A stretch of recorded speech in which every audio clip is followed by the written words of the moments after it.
Story: One Loaf and the Messiah. In a quiet village on the edge of Judea lived a widow named Hannah and her young son Joshua. Years ago, her husband had died of a fever, leaving her to raise their son alone. She worked hard, spinning wool and gathering herbs to sell at the market. But times had grown harsh. A drought had swept the region, crops had failed, and the price of bread soared beyond what the poor could afford. One evening, as the sun dipped behind the hills, Hannah looked at her small clay jar. Only a handful of flour and a few drops of oil remained. She sighed and turned to her son. "Joshua, this is all we have left. I'll make one last loaf of bread. After that, we'll have to trust God." Joshua, only 10 years old, looked up with innocent eyes. "Mama, I heard the rabbi in the market say that Jesus of Nazareth is nearby.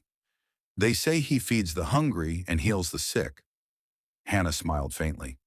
"Yes, I've heard, but he must be far away, and we cannot go without strength." But Joshua's heart stirred with faith. "Mama, what if we give him our last loaf? Maybe he'll bless us." Hannah hesitated.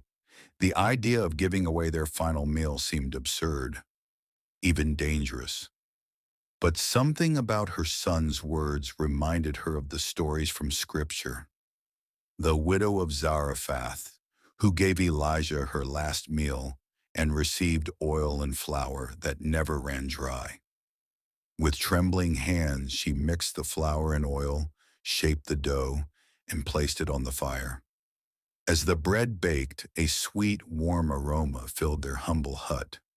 Joshua wrapped it carefully in a cloth. Before dawn, the two set off. Word had spread. Jesus was teaching on a hillside outside Capernaum. The journey was long and the sun harsh, but Joshua never complained.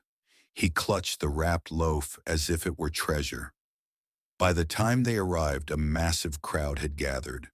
Thousands of men, women, and children sitting on the grassy slope, listening intently to Jesus. Hannah and Joshua found a spot near the back. Jesus spoke of the kingdom of heaven, of forgiveness and love, of how God sees even the smallest sparrow and cares much more for his children. Hours passed. The crowd was growing restless with hunger. The disciples began whispering among themselves. One of them, Philip, approached Jesus and said, "Master, the people are hungry. Should we send them away to the villages to buy food?" Jesus looked at the crowd and replied calmly, "You give them something to eat." Philip was startled. "But we don't have enough. Even 200 denarii wouldn't buy enough bread for everyone here." Then Andrew, another disciple, spoke up. "There is a boy here who has 5 loaves and 2 small fish. But what are they among so many?" Hannah's heart skipped a beat. Joshua had gone forward with the loaf. Jesus smiled at the boy, placed a gentle hand on his head, and accepted the small offering. He turned to the crowd, asked them to sit in groups, and looked up to heaven. Holding the bread, he gave thanks. Then he broke it, and broke it again, and again, and the bread didn't end.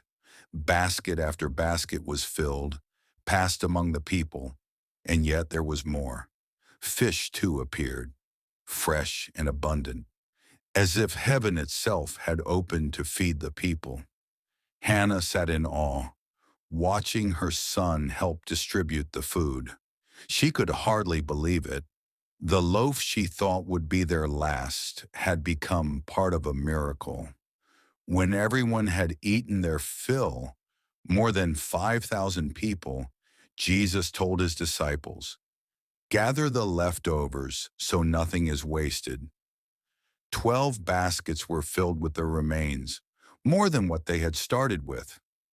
After the meal, Jesus came to where Hannah stood with wide eyes and trembling lips.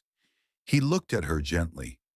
"Blessed is your home," he said, For where there was little, great faith was found. Tears welled in Hannah's eyes. I had nothing to give but a single loaf. Jesus replied, a little in the hands of God becomes abundance. As the crowd began to disperse, Hannah and Joshua turned to go home. But they did not go empty-handed. The disciples gave them one of the full baskets. People along the path greeted them with reverence, whispering they were part of the miracle. But the true miracle wasn't just the bread. It was faith, a child's pure belief that even a simple offering could matter to God. And from that day on, Hannah and Joshua never lacked. For where faith is planted, provision flows like a river. Let me know if you'd like this in Hindi too, or need a version formatted for your YouTube storytelling.